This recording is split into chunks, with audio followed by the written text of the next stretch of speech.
Assalamu alaikum warahmatullahi wabarakatuh. Alhamdulillah wa thanau lillah wa salatu wassalamu ala rasulillah wa ala alihi wa ashabihi wa mawala mabad. Wapendwa mnaotizama klipu hii, tulikuwa tumefuatilizia wiki iliyopita pamoja na Dr.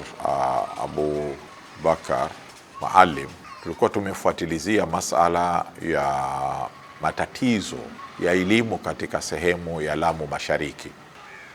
Katika kuyafuatilizia kuna itifaki ya watu wote kwamba wale watoto hawapati misingi mizuri. Kwa hivyo tatizo lilishajulikana kwamba tatizo ni kwamba hawapati misingi mizuri ya lugha na kujua hisabu kutoka chini kule.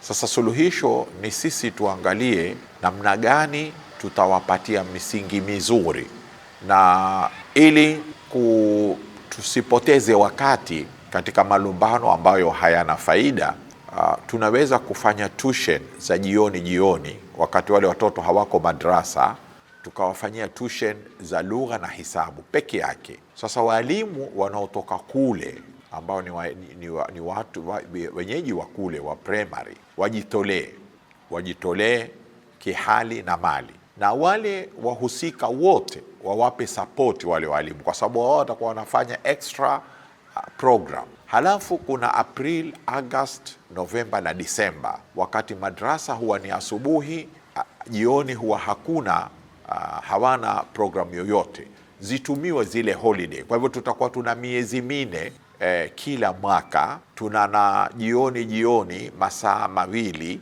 Zikikusanywa zote hizi zitaweza kuleta mabadiliko, sio tu kwa lugha ya Kiingereza bali hata lugha ya Kiarabu. Yani tuition iwe ni za lugha zote mbili, lugha ya Qur'ani na lugha ile ya kujua maarifa ya kilimwengu.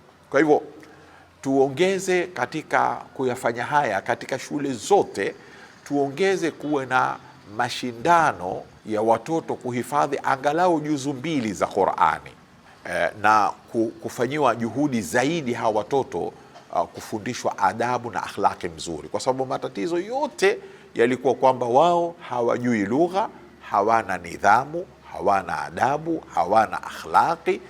Haya ni itifaki ya watu wote. Kwa hivyo tujitahidi hii iwe ndio suluhisho. Assalamu alaikum warahmatullahi